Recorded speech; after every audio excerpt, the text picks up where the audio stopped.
사연을 듣고 난 후 각자의 의견을 댓글로 남겨주시기 바랍니다. 사소한 댓글이라도 사연자분에게 큰 힘이 될 수 있습니다. 각색될 수 있고 사연자분의 입장에서 구성될 수 있습니다. 성실한 남편과 자상한 아들을 둔 김영심 여사님에게는 가슴이 아픈 사연이 있습니다. 그게 무엇이냐면요. 아주 오래전에 김영심 여사님에게 큰딸이 하나 있었는데요. 정말 예상치도 못한 불의의 사고로 그 귀한 딸이 세상을 떠난 사연이죠. 그 딸이 중학교 1학년 때인데 하굣길에 집에 오다가 음주운전 차량이 치여서 그 자리에서 사망을 한 안타까운 사연입니다. 그때 그녀는 정말 버티기 힘들 정도로 힘들어했습니다. 그래서 한동안 우울증 약을 달고 살았죠. 그래도 버티기가 너무 힘들었습니다. 그녀는 그렇게 먼저 간 딸을 따라가고 싶다는 극단적인 생각도 했을 정도로 괴로운 나날을 보냈습니다. 생각을 해보세요. 자식을 허무하게 보낸 부모가 어떻게 마음 편히 살 수가 있겠습니까? 하지만 그녀는 남편과 남은 아들을 위해서 일어서야만 했습니다. 그래서 애써 씩씩한 척을 하면서 버텼죠. 하지만 백화점 같은 곳을 지나가다가 모녀가 함께 다정히 걷고 있는 모습을 보면 마음이 무너지는 것 같았습니다. 먼저 떠난 딸이 너무나도 생각났기 때문입니다. 애써 씩씩한 척을 했지만 그렇게 가끔씩 무너지는 마음은 어쩔 수가 없었습니다. 하지만 그래도 자상한 아들이 그녀를 많이 위로해주고 다독여 주었기에 그 힘든 나날을 버틸 수 있었습니다. 그녀에게 자상한 아들이 없었다면 정말 그녀는 상상을 초월할 정도로 더 힘들었을 겁니다. 그녀의 아들은 그냥 평범한 아들과는 달랐습니다. 엄마가 딸을 잃은 슬픔이 얼마나 큰 줄 알기에 아들은 살가운 딸의 역할도 같이 했습니다. 딸 같은 아들, 그게 딱 맞는 표현인 것처럼 아들은 다정다감했습니다. 그러던 어느 날 그녀는 아들에게서 아주 반가운 소식을 듣게 됐습니다. 엄마 뭐해? 그냥 있지. 근데 왜? 우리 아들은 회사에서 별일 없었어? 응, 없었지. 근데 다름이 아니고 엄마 좋은 소식이 있는데 그거 얘기하려고. 좋은 소식. 혹시 회사에서 진급했어? 너 이제 대리야? 진급 그거보다도 더 좋은 소식이야. 그게 뭔데? 진급 소식보다 좋은 소식이 뭐가 있을까? 나 만나는 여자 있어. 결혼을 전제로 만나고 있다고. 와, 우리 아들이 애인이 있었구나. 진짜 최고로 좋은 소식이다. 조만간 엄마 소개해 줄게. 그래, 언제 집에 데리고 와? 그래, 내가 얘기해서 날짜 잡아볼게. 아, 그래, 빨리 보고 싶다. 근데 뭐 하는 아가씨야? 그냥 회사에 다니는 직장인이야. 이 엄마 너무 기쁘다. 그렇게 그녀는 아들의 소식에 기분이 좋았습니다. 그녀는 며느리가 생기면 딸처럼 챙겨주고 싶은 마음이 강했거든요. 그녀에게 제일 부러운 사람은 딸과 친한 엄마들이었는데 그녀는 이제 딸이 없으니까 며느리를 딸처럼 생각하려고 했죠. 그리고 그녀는 기도를 했습니다. 며느리가 제발 본인과 잘 맞는 사람이 들어왔으면 좋겠다는 기도를요. 하여간 그녀는 아들의 얘기에 벌써부터 설레기 시작을 했습니다. 며느리가 생기면 백화점도 같이 가고 네일숍도 같이 가고 공원에 가서 산책도 하고 싶은 게 너무 많기 때문이죠. 사실 아무리 아들이 딸 같은 다정한 아들이라고 해도 아들과 네일샵에 같이 갈 수는 없는 거니까요. 그녀는 그날부터 새로운 기대감에 마음이 설렜습니다. 그리고 꿈을 꾸기도 했습니다. 딸과 같은 며느리와 놀이동산에서 서로 재미있게 즐기고 있는 꿈을요. 너무 행복했습니다. 며느리를 딸같이 여기고 같이 즐겁게 지내는 게 너무 행복했죠. 정말 그런 꿈 같은 일이 현실로 다가오기를 바랬습니다. 그리고 기도했습니다. 그리고 제발 기도를 했었습니다. 그리고 얼마 후 아들의 애인을 만났습니다. 사실 집으로 초대를 했지만 무슨 이유인지는 모르겠는데 집으로 가는 건 부담스럽다고 해서 그냥 음식점에서 만났습니다. 그런데 아들의 애인을 보자마자 눈물이 쏟아질 뻔했습니다. 그녀의 딸과 비슷한 아주 청순한 외모였거든요. 그녀는 초면에 우는 건 실례인 것 같아서 어떻게든 눈물을 참았습니다. 하지만 아들의 애인은 보고 느낀 감동은 일순간에 사라졌습니다. 그 이유는 아들의 애인이 청순한 외모와는 달리 성격이 좀 까칠했습니다. 아니, 까칠하다기보다는 뭔가 좀 직설적이라고 표현하면 맞겠네요. 그래서 그녀는 다소 실망을 했습니다. 그녀의 바램은 뭔가 다정다감한 성격을 원했거든요. 처음부터 그녀는 이런 생각을 했습니다. 며느리와 친해지기는 힘들겠다는 생각이요. 오느라 고생 많았어요. 네, 솔직히 이 동네 처음 와서 엄청나게 헤맸습니다. 아, 그랬군요. 다음에는 연주 씨가 정소를 정하세요. 네, 그래야겠네요. 제가 길치라서요. 근데 그냥 말 편하게 놓으세요. 그건 차차 그럴게요. 아, 네, 그것도 좋긴 하죠. 아무리 어른이라고 해도 초면에 말을 확 바로 놓아버리면 당혹스럽긴 하더라고요. 그래요? 그럼 다음에도 말을 놓으면 안 되겠네요. 아니요, 다음부터는 놓으셔도 돼요. 그래요. 그럼 오늘은 말 높이고 다음에 만나면 말 놓을게요. 음식 드려요. 근데 음식은 마음에 들어요? 아니요, 솔직히 좀 별로네요. 2번 올 곳은 아닌 것 같네요. 괜히 미안해지네요. 어머님이 미안할 건 없으시죠? 여기 주인이 문제인 거죠? 그녀는 당황을 했습니다. 그건 분명 너무 솔직하다기보다는 무례한 거에 가까웠거든요. 아무리 좋게 보려고 해도 좋게 보이지는 않았습니다. 그랬기에 걱정도 되었죠. 그녀는 아들이 좋은 배필을 만나기를 누구보다 희망하는 엄마였는데, 과연 둘이 잘 맞을지도 걱정이었고, 아무리 봐서 좋은 배필이 아닐 것 같은 생각이 들었습니다. 그녀는 보통 자기 정도 나이가 되면 사람 보는 눈이 길러지기에 아무리 생각해도 아들의 짝으로는 아닌 것 같다는 생각을 했습니다. 그리고 이건 자신이 좀 오지랖이 넓고 오버하는 거일 수 있지만 아들의 애인의 SNS를 어렵게 들어가 보면 너무 주변에 이성 친구들이 많다는 겁니다. 요즘 말로 남사친이라고 하나요? 뭐 본인 말로는 인싸라서 그런다는데 그녀가 보기에는 조금 난잡해 보이는 측면도 분명히 있어 보였습니다.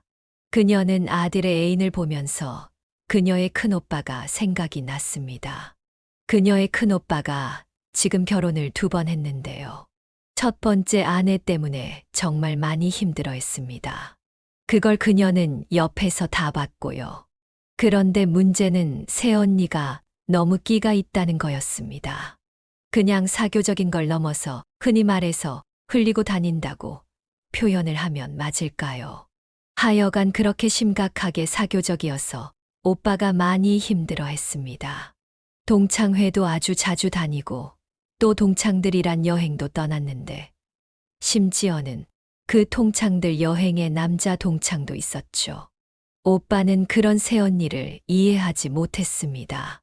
오빠뿐이 아니고 저희 식구들이 다 이해를 못했죠. 그 시대만 해도 가정주부가 남자 동창이 낀 여행을 몇 박 며칠로 다녀오는 것 자체가 용납이 되지 않는 시대였거든요. 솔직히 그녀는 지금도 그건 이해가 안 가고 있습니다. 지금 시대에도 그건 아니라고 생각하죠. 그렇게 큰오빠와 새언니는 결혼 7년 만에 이혼을 했습니다. 지금 새언니랑은 둘이 아주 잘 맞습니다. 그래서 자식 낳고 별 탈 없이 살고 있죠. 그런데 예전 새언니와 지금 아들의 애인이 캐릭터가 비슷해 보이는 겁니다. 우리 아들이 우리 큰오빠처럼 지금 애인과 결혼해서 고생을 하는 게 아닐지 걱정이 되었습니다. 그래서 그녀는 다시 아들과 상의를 해보려고 했습니다. 근데 성진아, 네 애인 말이야. 응, 엄마 왜?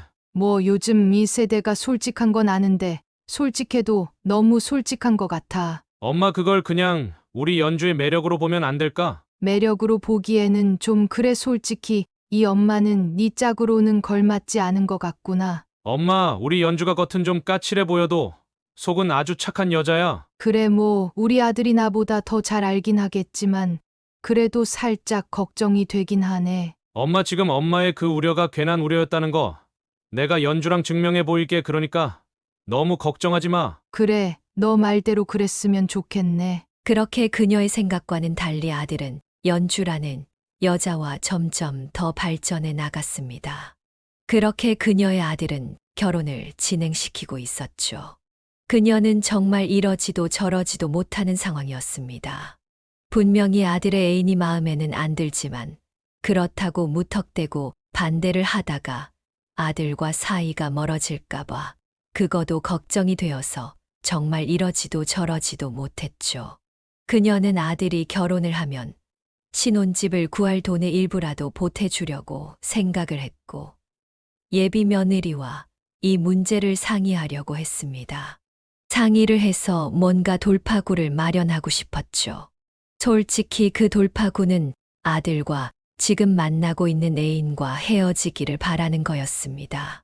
아무리 생각을 해도 별로라는 생각이 들었기 때문이었죠. 연주야 나야, 지금 통화 가능하니? 네, 어머님 통화는 가능한데, 근데 왜요? 무슨 일 있으세요? 아니 뭐 다름이 아니고 결혼 준비는 잘 돼 가니? 네, 뭐 그럭저럭 돼가고 있어요. 근데 왜요?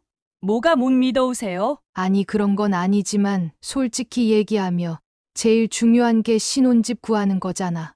네, 뭐 그렇죠. 근데 그게 왜요? 어떻게 생각을 하고 있나 해서 지금 신혼집 얘기는 딱히 없는 것 같아서 물어보는 거야. 그건 걱정하지 마세요. 어머님 이제 해결됐어요. 아니 어떻게?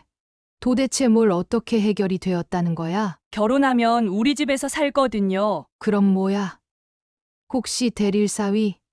우리 아들 보고 대릴사위를 하라고? 왜? 하면 안 되나요? 그거 우리 아들이랑 상의한 거야? 아직은 안 했는데 앞으로 상의해야죠. 만약에 우리 아들이 싫다고 하면? 그럼 뭐 이 결혼 못 하는 거죠. 뭐야? 지금 이게 무슨 소리야? 아주 너 은근히 독선적이구나. 어머님 그냥 솔직하게 말할게요. 그래 해봐. 사랑에 있어서는요. 그러니까 말이죠. 더 많이 사랑하는 쪽이 약자예요. 그래서 그게 무슨 뜻으로 하는 소리인데? 우리 둘 중에서는 성민 씨가 약자라고요. 어떻게 말을 그렇게 하니? 그러니까 우리 성민이가 너를 더 많이 좋아하니까 이렇게 끌려다녀야 한다는 거야. 이 얘기의 본질이 그거야? 네, 맞아요. 너 아주 웃기는 애구나. 웃기는 게 아니고요. 지금 팩트를 말하는 거라고요. 정말 기가 막혔습니다. 그녀는 자기 아들이 왜 저런 애한테 끌려다니는 건지 이해가 안 갔습니다. 연주의 말대로 아들이 사랑에 있어서 약자 위치라서 그러는 거라면 앞으로도 더욱더 끌려다닐 게 뻔해 보였기에 그냥 이 결혼을 하지 않았으면 했습니다. 사실 아들이 참 보면 마음이 필요 이상으로 약한 부분이 그녀는 항상 마음에 걸렸습니다. 이런 일도 있었죠. 그러니까 아들이 고등학교 때 일입니다. 자꾸 용돈을 올려달라고 하는 적이 있었죠. 그런데 저희 부부가 아들의 용돈을 작게 주지도 않았는데 말이죠. 좀 이상했습니다. 나중에 그녀는 아들을 추궁하듯이 캐물었습니다. 그런데 아들이 채팅을 했는데 거기서 가출을 한 여고생을 불쌍해서 경제적으로 도와주고 있었던 겁니다. 참 만감이 교차했습니다. 아들의 그런 마음은 선한 거지만 아들이 그런 탈선한 여고생과 연락을 하고 지내는 건 부모로서 걱정이 되었죠. 우리 아들이 그런 면이 있었습니다. 착해 빠져서 사리 분별을 못하는 거지요.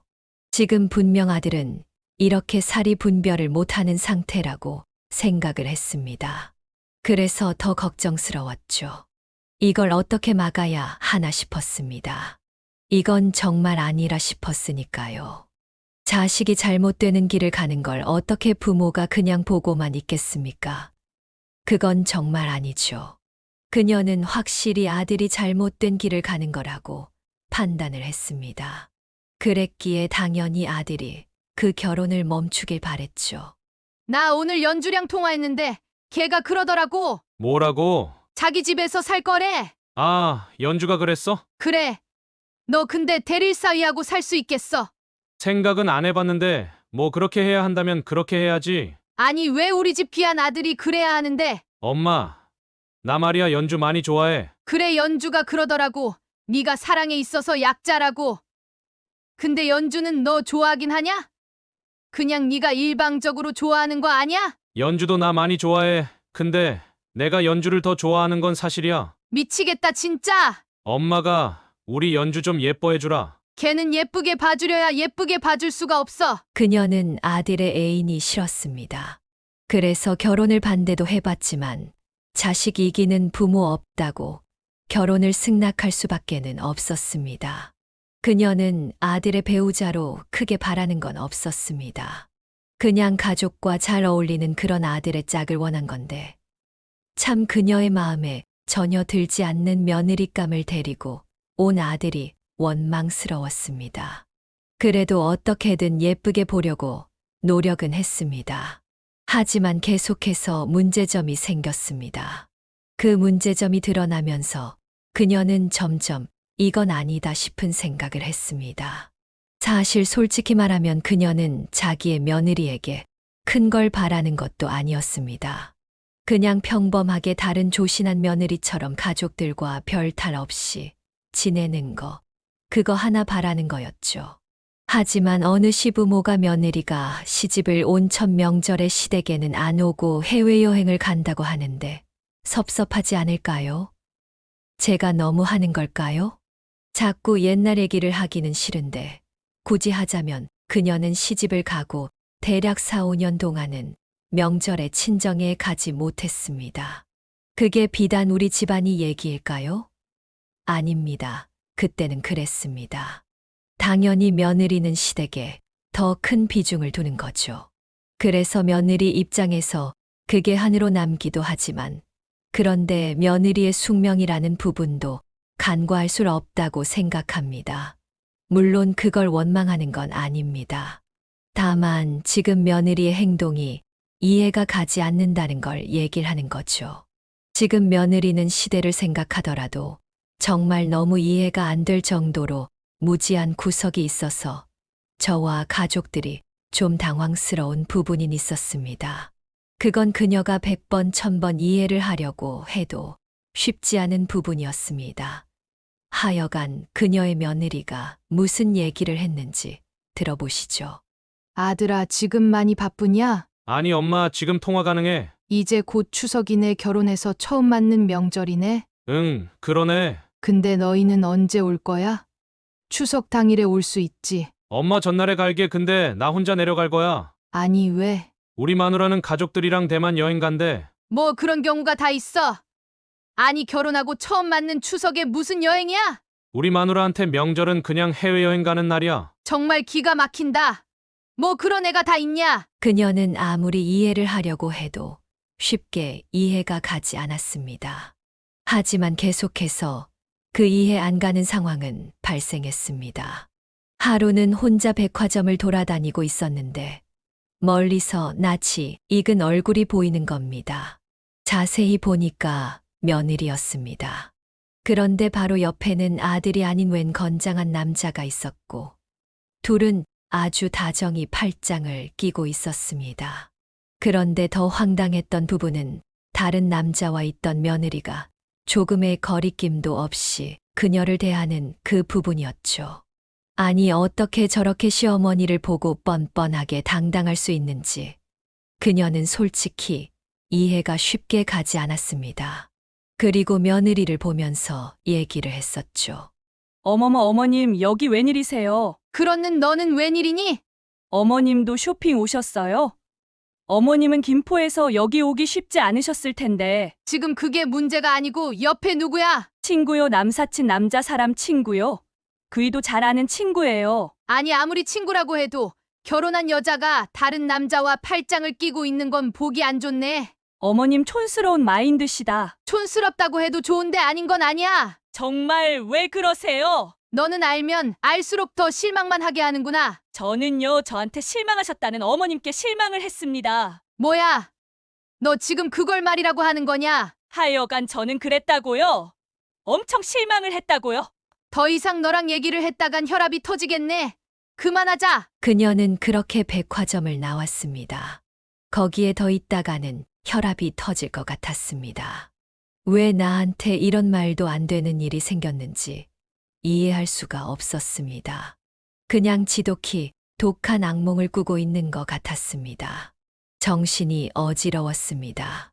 다시 우울증과 공황장애가 온 것 같았습니다. 무서웠습니다.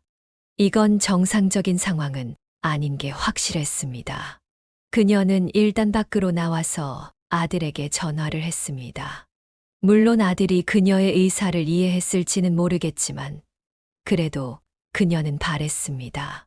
그녀의 아들이 그녀의 마음을 알고 있었기를요. 야, 성진아, 내가 지금 무슨 험한 꼴을 봤는지 알아? 그게 무슨 얘기야? 무슨 꼴을 봤는데 그래? 네 마누라가 웬 남자랑 팔짱을 끼고 돌아다니는 거야. 엄마 그게 무슨 얘기야? 아니 어디서 우리 마누라를 봤다는 거야? 백화점에서 봤다고. 이게 무슨 일이냐고. 아, 현석 씨랑 있었나 보네. 너도 알아? 그놈 응, 우리 마누라 남사친이야. 남사친이고 뭐고 결혼을 한 여자면 그러면 안 되지. 그게 뭐야, 남사스럽게. 나도 처음에는 좀 이해가 안 갔는데 지금은 그냥 이해해 주려고 생각 중이야. 참 이해심도 넓구나, 아주. 일일이 싸워서 뭐 하겠어. 그냥 웬만한 건 참는 거지. 그녀는 그렇게 어물쩍하게 넘어가는 아들에게도 화가 났습니다. 결혼 생활이라는 건 그렇게 쉽게 정리할 수 없는 문제인데 아들이 그렇게 쉽게 하려고 하다가 다음부터 정말 힘든 상황이 올 것 같아서 걱정도 되고 했죠. 신혼초라도 짚고 넘어가야 할 부분은 반드시 넘어가야 하는 거라고 생각을 했으니까요. 그런데 그녀의 남편은 그것도 모르고 아들 부부에게 재산을 물려줄 생각을 하는 겁니다. 어이가 없었습니다. 여보, 이번에 우리 아버지가 고향 땅을 파셨대. 아니, 그건 절대 안 파신다고 하셨잖아. 응, 그랬지. 근데 이제 나이가 있으시니까 관리하기도 힘들고 또 이번에 GTX 호재가 생겨서 땅값이 많이 올랐나 봐. 얼마나 올랐는데? 거기 1억 하는 땅이 56억 정도 되는 것 같더라고. 와, 대박 나셨네, 우리 아버님. 그거 판돈 우리 주실 것 같은데 그냥 우리 아들네 주자고. 그걸 왜? 우리야 이제 돈은 있을 만큼 있고 또 애들이 아이 생기면 돈 많이 필요하잖아. 아니야, 주지마. 우리 성진이 생각하면 주고 싶은데 며느리 생각하면 주기 싫어. 왜 그래? 뭔 나도 우리 새아기 그렇게 마음에 드는 건 아니야. 애가 너무 직설적이니까. 근데 뭐 원래 본성이 나쁜 애는 아니고 또 우리 아들 봐서 주는 거지. 여보, 일단 아니야. 그 돈 주지마. 그래 뭐 당신이 그렇게 생각하면 안 줄게. 그녀는 좀 더 지켜보기로 했습니다. 지금 재산을 주는 건 아니라고 생각을 했으니까요. 그녀는 자신의 기도가 안 이루어졌다고 생각했습니다. 딸 같은 며느리를 만나고 싶은 그 기도가 말입니다. 정말 좋은 며느리를 만나서 모녀지간처럼 지내고 싶었는데 지금 그녀의 며느리는 정말 제일 피하고 싶은 유형의 사람이었으니까요. 어쩌다가 그런 개념 없는 애가 자신의 며느리가 되었는지 정말 괴로웠습니다. 점점 더 힘든 마음이 들었고 그런 마음이 드니까 아들마저 미워지는 마음이 들었습니다. 아들이 그동안 자신에게 했던 헌신이 다 물거품처럼 느껴졌죠. 아들은 앞서도 말했듯이 그녀에게 정말 살가운 아들이었거든요. 그런 아들이 귀찮게 느껴질 정도였으니까 저 말 며느리가 싫었던 거죠. 아들이 결혼을 하기 전 평온한 삶이 그리웠습니다. 가끔 찾아오는 딸에 대한 강렬한 그리움을 뼈고는 그다지 힘든 게 없는 삶이었지만 며느리가 생기고 나서 정말 정신적으로 혼란스러웠습니다. 그녀는 그럴 때마다 더욱더 열심히 기도를 했습니다. 제발 더 이상은 며느리의 문제점이 발견되지를 않기를 그렇게 기도했습니다. 그리고 그녀는 그냥 며느리를 남이라고 생각하기로 했습니다. 아들과 사는 여자 그렇게 생각하는 게 마음이 편할 것 같았습니다. 그리고 실제로 그렇게 하니까 마음이 편했습니다. 그리고 그녀는 아들과도 거리를 두기 시작했습니다. 솔직히 말하면 그녀는 자신이 반대하는 결혼을 강행한 아들에게 원망스러운 마음이 들기도 해서 아들도 미워지기 시작을 했거든요. 하여간 그녀는 며느리는 남이라고 생각하고 아들과도 거리를 두기 시작을 하니까 다시 마음에 평온이 찾아왔습니다. 사실 보모가 지식과 거리를 두고 사는 건 정말 쉽지 않은 일이잖아요. 하지만 그녀는 큰 마음을 먹었습니다. 그 큰 마음은 바로 자식과 그러니까 하나밖에 없는 아들과 거리를 두겠다고 마음먹은 거죠. 그럴 수밖에는 없었습니다. 하나밖에 없는 아들이 자신과 너무 상반되는 며느리감을 데리고 왔으니까요. 하여간 그녀는 그대로 아들과 며느리는 그냥 남으로 생각하게 되었습니다. 머릿속은 복잡했죠. 그럴 수밖에는 없었죠. 정말 혼란스러웠으니까요. 하지만 평온을 되찾기로 노력을 했습니다. 그렇게 다시 평온을 되찾은 그녀는 얼마 후 전화 한 통을 받게 되었습니다. 그 전화는 예전에 바로 옆집에 살았던 주민이었는데요. 지금은 비록 옆 동네 아파트로 갔지만 아주 가끔 만나서 커피를 마시는 주민이었습니다. 제가 그 집 첫째 아들 결혼식에 갔기에 이번 우리 아들 결혼식에도 와주었죠. 그렇게 친하게 지내는 동네 주민이었습니다. 그런데 좀 의문스럽긴 했었죠.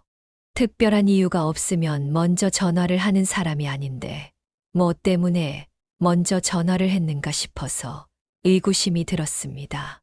성진 엄마 저예요. 영수 엄마요. 지금 전화 통화할 수 있으시죠? 네, 가능하죠. 근데 어머머, 영수 엄마 무슨 일이세요? 오늘 시간 돼요? 시간은 되는데 왜요? 좀 할 얘기가 있어서요. 그래요. 그럼 커피 한 잔해요. 그럼 1시간 뒤에 우리 잘 가는 카페에서 봐요. 네, 그래요. 근데 무슨 얘기길래 그래요? 만나서 얘기할게요. 전화로 할 얘기는 아닌 것 같아서요.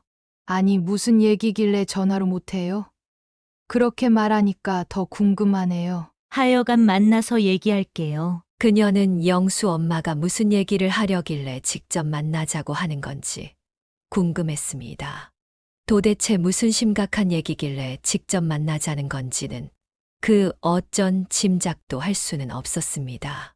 하여간 그녀는 약속 장소로 갔습니다. 영수 엄마가 먼저 와 있었습니다. 그런데 평소와 달리 영수 엄마의 표정이 어두웠습니다. 좀 불길했습니다. 그녀는 그동안 지내면서 영수 엄마의 저렇게 어두운 얼굴을 본 적이 없었거든요. 도대체 무슨 일인가 싶었습니다. 하지만 분명히 좋지 않은 일이 아닐 거라는 기운이 느껴졌습니다. 그런 마음이 느껴지니까 너무 힘들었습니다. 왜 아들이 나에게 이렇게 힘든 아픔으로 주는 건지 힘이 들었습니다. 영수 엄마 왜 그렇게 표정이 어두워? 무슨 안 좋은 얘기 하려는구나. 성진 엄마, 그래 맞아 좋은 얘기는 아니야. 해봐 어서 도대체 무슨 얘기를 하려고 그렇게 무게를 잡는 건지는 모르겠는데 해봐 어서. 성진 엄마 며느리 말이야. 재혼인 거 알아? 아니 그게 무슨 소리야? 내가 모를 줄 알았어. 그래서 혹시나 하고 얘기하는 거야. 아니 성진 엄마 그게 무슨 소리야? 우리 며느리가 왜 재혼이냐고? 역시 내가 결혼식에 갔잖아. 둘이 결혼하는데. 주례 선생님이 둘이 처음 맞는 결혼 어쩌고 저쩌고 하니까 저 신부가 재혼인 거 감쪽같이 속이고 하는구나 싶었어. 지금 하는 소리가 무슨 소리냐고? 왜 우리 며느리가 초혼이 아닌데? 내가 결혼식장에 가서 그쪽 며느리 이미 본 여자라고 느껴서 곰곰이 생각을 해보니까 이미 봤다고? 한 2년 전에 우리 신랑 고향 후배 결혼식에서 본 신부더라고. 영수 엄마 은근히 경솔한 구석이 있네. 무슨 그런 확인도 안 되는 얘기를 하는 거야? 확인 안 된 얘기면 내가 이렇게 얘기를 안 했지. 성진 엄마 나 몰라? 내가 그렇게 경솔한 사람 아닌 거 잘 알잖아. 영수 엄마는 스마트폰을 꺼내서 사진을 보여줬습니다. 그녀는 그걸 봤는데 웨딩드레스 입은 며느리가 턱시도를 입고 있는 다른 남자와 다정하게 서 있는 겁니다. 그런데 더욱더 충격이었던 건 그 옆에 턱시도를 입은 그 남자의 얼굴도 낯이 익은 겁니다. 그 남자는 바로 일전에 백화점에서 봤던 며느리의 남사친이었습니다. 그녀는 영수 엄마에게 사진을 본인의 스마트폰으로 전송해 달라고 했습니다. 그리고 이 기막힌 일을 누구에게 먼저 얘기를 해야 하나 고민을 했습니다. 일단 그녀는 당사자인 며느리를 만나서 물어보고 싶었습니다. 도대체 진실이 뭔지 알아야 했으니까요. 제발 그녀가 생각하는 최악의 시나리오가 아니길 바랐습니다. 하지만 그녀가 생각하는 그 예상이 맞아가고 있었습니다. 정말 그녀는 절망 속에서 고통스러워했습니다. 지금 이 상황을 어떻게 대처해야 하는지 감이 오지를 않았습니다. 너무 괴로웠습니다. 아무도 그녀를 도와주지 않는다는 생각에 모든 걸 다 포기하고 싶은 생각뿐이었습니다. 너 지금 어디야? 지금 어딨냐고? 그걸 왜 물으세요? 글쎄 말해. 빨리 말을 하라고. 어머님, 저는 지금 집이에요. 근데 왜 그러세요? 내가 지금 택시 타고 집 앞으로 갈 테니까 1시간 후에 보자. 왜요? 도대체 갑자기 왜 그러시는 건데요? 그건 만나서 얘기해 줄게. 내가 다 가면 너희 집 앞 카페로 나와 있어. 그냥 집으로 오세요. 됐으니까 카페로 나와. 아니, 어머님, 저한테 뭐 안 좋은 감정이라도 있으세요? 입 닥쳐. 왜 그렇게 화가 나신 거죠? 도무지 이해가 안 가네요. 입 닥치라고 했다. 그렇게 그녀는 택시를 타고 며느리가 있는 곳으로 갔습니다. 가는 내내 손이 부들부들 떨렸습니다. 그녀는 최대한 침착하려고 노력을 했습니다. 하지만 쉽지는 않았습니다. 정말 계속해서 손이 부들부들 떨렸습니다. 이건 뭔가 정말 아닌 길을 가고 있다는 생각이 들었습니다. 처음부터 잘못된 길을 가고 있는 걸 느끼고 있었는데 그걸 그냐 묵인한 부분도 그녀는 그녀의 잘못이라고 느꼈죠. 이게 그녀는 모든 것을 포기했습니다. 뭐 포기했다는 것보다 이제는 지쳤어. 그리고 며느리가 사는 집 앞에 카페로 갔습니다. 그녀는 앉아 커피를 마시고 있는데 잠시 후 편한 차림으로 며느리가 나왔습니다. 그녀는 정말 마음 같아서는 마시고 있던 뜨거운 커피를 앞에다가 뿌리고 싶었습니다. 하지만 꾹꾹 참았습니다. 그렇게 꾹꾹 참은 건 딱 하나 아들을 위해서였죠. 진짜 마음대로 그녀가 며느리에게 성질대로 뜨거운 커피를 뿌렸다가는 정말 돌이킬 수 없는 상황이 벌어질 수 있기 때문이길까요? 정말 참느라 그녀는 힘이 들었습니다. 자칫 욱하는 성격을 보였다가는 크게 힘든 일이 생길 수도 있으니까요. 너 지금부터 내가 하는 말에 진실로 대답해. 어머님, 지금 표정 너무 어두우세요. 저는 이런 무거운 분위기 너무 싫어요. 너 초혼이야? 초혼. 그게 무슨 소리세요? 말 그대로 초혼이냐고. 그럼 초혼이죠. 근데 왜 그런 질문을 하시는데요? 혹시 일전에 봤던 그 남자친구가 네 전 남편 아니야? 어머님, 무례하시네요. 무슨 말씀을 그렇게 하세요? 무례. 네가 지금 네 입에서 무례라는 소리가 나와. 아니, 무슨 증거로 그런 말씀을 하시는 거죠? 그냥 남사친이라고요. 근데 무슨 전남편이라고 하시는 거냐고요. 내가 들은 소리가 있으니까 하는 소리야. 어떤 루머를 들으셨는지는 모르겠지만 그렇게 뜬 소문 듣고 막말하지 마세요. 정말 루머이고 막말인 게 맞지? 네, 맞습니다. 하지만 루머도 아니었고 막말도 아니었습니다. 사실이었습니다. 말 그대로 팩트였습니다. 그녀는 그렇게 뻔뻔하게 나오는 며느리, 년 때문에 더욱더 화가 났습니다. 도저히 참을 수가 없어서 따귀를 한 대 때렸죠. 그녀는 절대 폭력은 정당화될 수 없다고 생각하는 사람이기에 본인의 행동을 보면서 본인도 놀랬습니다. 하여간 따귀를 맞은 며느리는 그녀를 강하게 노려봤습니다. 그녀는 결국 스마트폰을 꺼내서 영수 엄마에게 전송받은 사진을 며느리에게 보여주었습니다. 화들짝 놀라는 며느리는 한동안 아무 말도 못하고 있었습니다. 어떻게든 이 상황을 벗어나고 싶은 며느리였겠지만 그녀는 모든 것 다 알고 있었습니다. 그래, 어디 한번 변명이라도 해봐. 어머님, 그게 그러니까요. 그래, 해봐 변명. 어머님 잘못했어요. 그이한테는 말하지 말아주세요. 그래 100번 1000번 양보해서 결혼한 사실을 숨기는 것까지는 용서한다고 쳐. 근데 전 남편을 남사친이라고 만나는 건 뭐야? 믿으실지 안 믿으실지는 모르겠지만 전 남편에서 남사친이 된 거 맞아요. 이게 무슨 개소리야? 둘이 너무 잘 맞아서 결혼했는데 막상 결혼하니까 부딪히는 부분이 많아서 다시 남사친으로 돌아간 거죠. 그래서 앞으로도 계속 남사친으로 지낼 거라고? 어머님이 허락하지 않으시면 그냥 남사친과 절교할게요. 대신에 그이한테는 비밀로 해주세요. 입 닥쳐. 그녀는 바로 택시를 아들에게 타고 갔습니다. 마침 아들의 퇴근 시간이 되어서 아들에게 이 모든 사실을 다 얘기하려고 했습니다. 그렇게 아들에게 가고 있는데 그녀는 눈물이 났습니다. 너무 슬펐습니다. 자신이 정말 사랑하는 아들이 저렇게 여자 때문에 슬퍼하고 있는 걸 보고 슬퍼 안 할 수가 없었으니까요. 그렇게 한동안 눈물을 흘렸습니다. 그리고 정신을 차렸습니다. 그때 그녀는 어떻게든 아들의 결혼을 말려야겠다는 생각을 했습니다. 그래야만 했습니다. 아들을 위한 건 그거밖에는 없다고 생각을 했으니까요. 너 지금부터 내가 하는 얘기 잘 들어. 너 이혼해. 네 마누라 초혼 아니야. 네 마누라 남사친이 전 남편이야. 엄마 왜 그러는 거야? 그걸 지금 농담이라고 하는 거야? 그녀는 바로 사진을 보여주었습니다. 아들 역시 엄청난 충격을 받은 표정이었죠. 아들은 한동안 정신을 못 차렸습니다. 그렇게 아들이 멍을 때리는 모습을 보니까 그녀도 가슴이 아팠습니다. 도대체 아들이 무슨 죄를 지어서 저렇게 고통을 받는 건지 부모 입장에서 가슴이 아플 수밖에 없었습니다. 아들이 받는 고통을 대신 받고 싶은 게 부모의 마음이기도 하니까요. 그러면서도 한편으로는 저를 이렇게 힘들게 만드는 아들이 야속하고 밉기도 했습니다. 하지만 그녀는 지금 상황을 냉정하게 보면서 파악을 하기로 했습니다. 그렇게 해야 자신도 물론 아들도 제대로 대처할 수 있으니까요. 성진아 괜찮니? 엄마는 어떻게 한 거야? 그건 지금 중요한 게 아니야.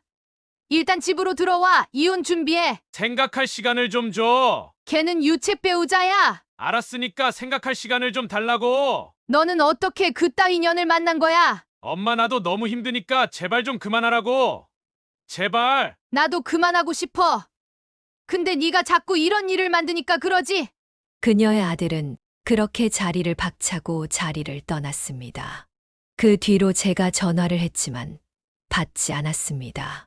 그녀는 지금 이 얘기를 남편에게도 했습니다. 남편 역시 너무 힘들어 했습니다. 아들은 계속 감감무소식이었습니다.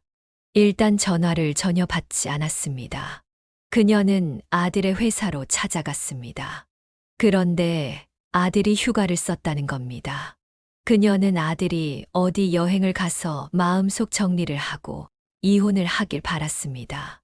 물론 부모로서 아들이 이혼하는 건 가슴이 아프지만 그렇다고 그렇게 사기꾼에 가까운 여자랑 평생을 사는 걸 보는 것 또한 쉽지가 않았습니다.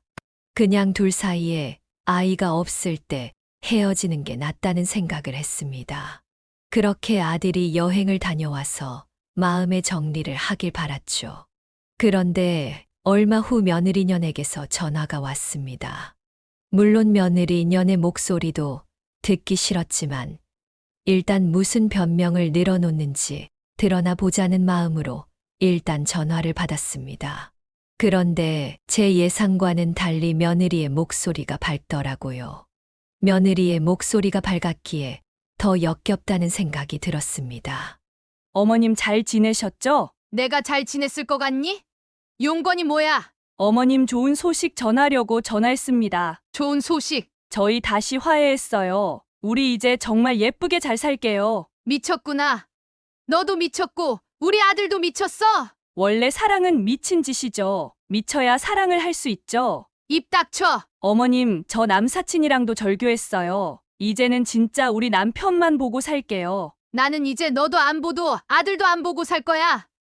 이제 진짜 둘 다 싫다. 어머님 한 번만 봐주세요. 정말 이제 앞으로 예쁘게 살게요. 그녀는 그때 다짐을 했습니다.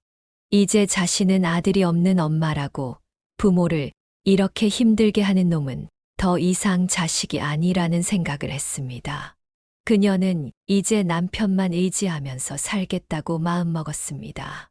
정말 무자식이 상팔자라는 말이 틀린 말이 아니라는 걸 뼈저리게 느낄 수가 있었습니다. 왜 자식을 낳아서 이렇게 고생을 하는 건지 그런 생각도 하고 있었을 정도였습니다.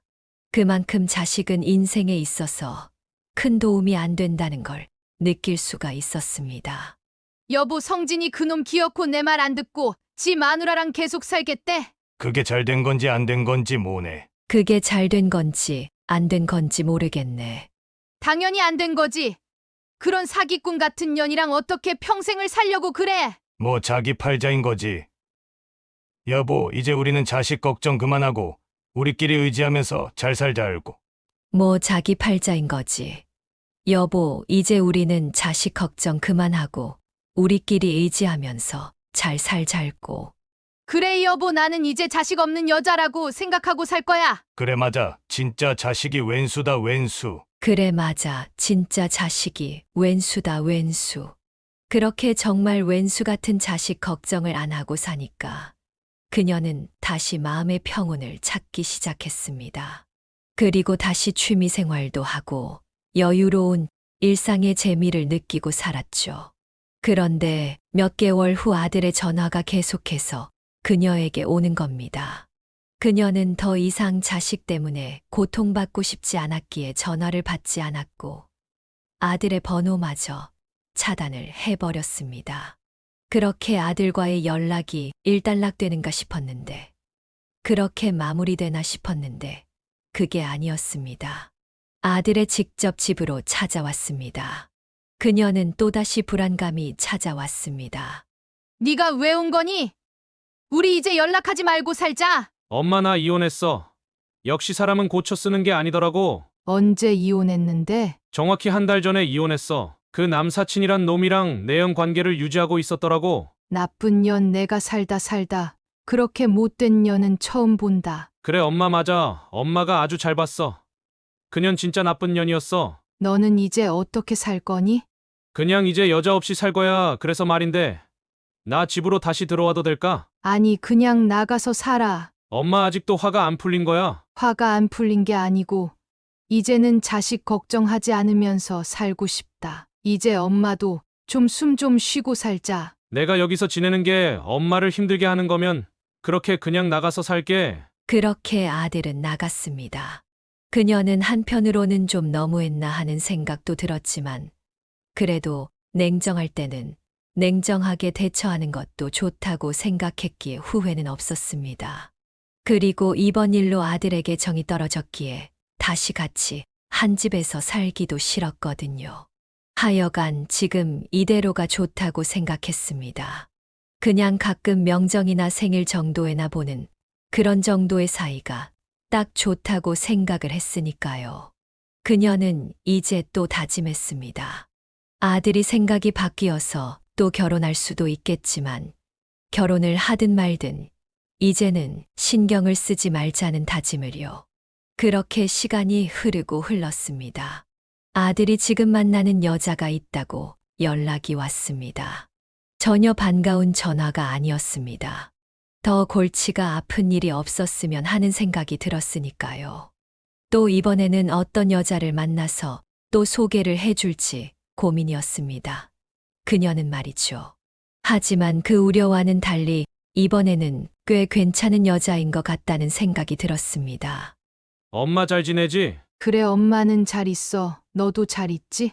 응, 나 잘 있고 지금 만나는 여자 생겼어. 그래, 만나든 말든 이 엄마는 상관하고 싶지 않으니까 계속 만나. 엄마 예전에 큰애 삼촌 생각나? 갑자기 그게 무슨 얘기야? 큰애 삼촌도 첫 번째 부인은 악처를 만났지만 지금 외숙모는 좋은 사람 만났잖아. 그게 뭐? 지금 만나는 사람은 지금 외숙모같이 좋은 사람이라고. 그래서 뭐 결혼이라도 할 거야? 응, 이 사람이다 싶은 마음이 들어서 정말 좋은 사람이야.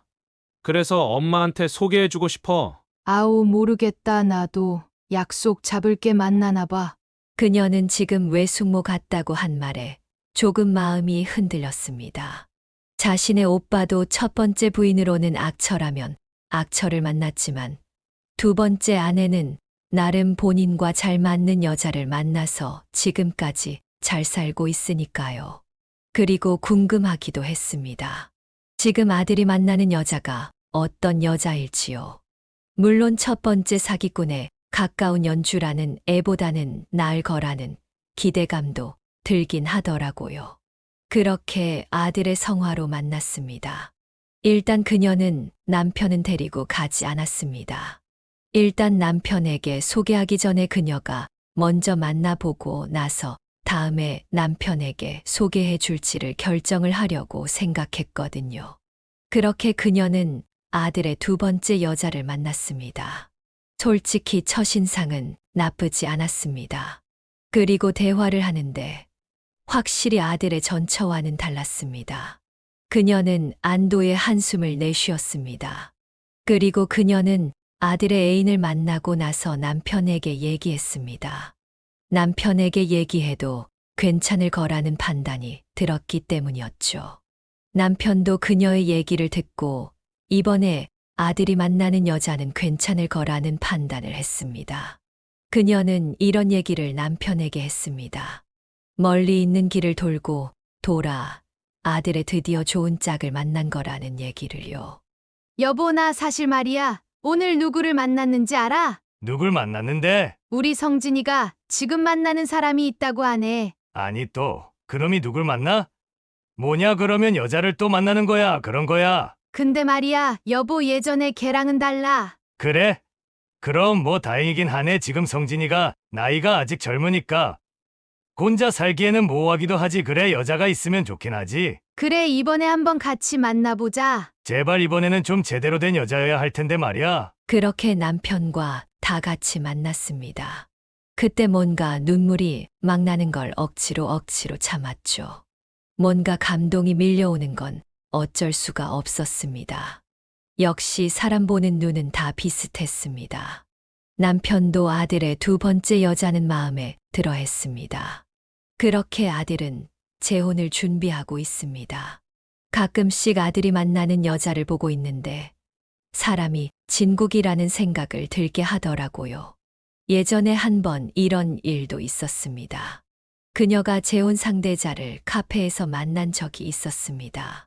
그렇게 좋은 만남을 이어가다가 헤어졌고, 그런데 그녀는 카페에다가 지갑을 놔두고 온 겁니다.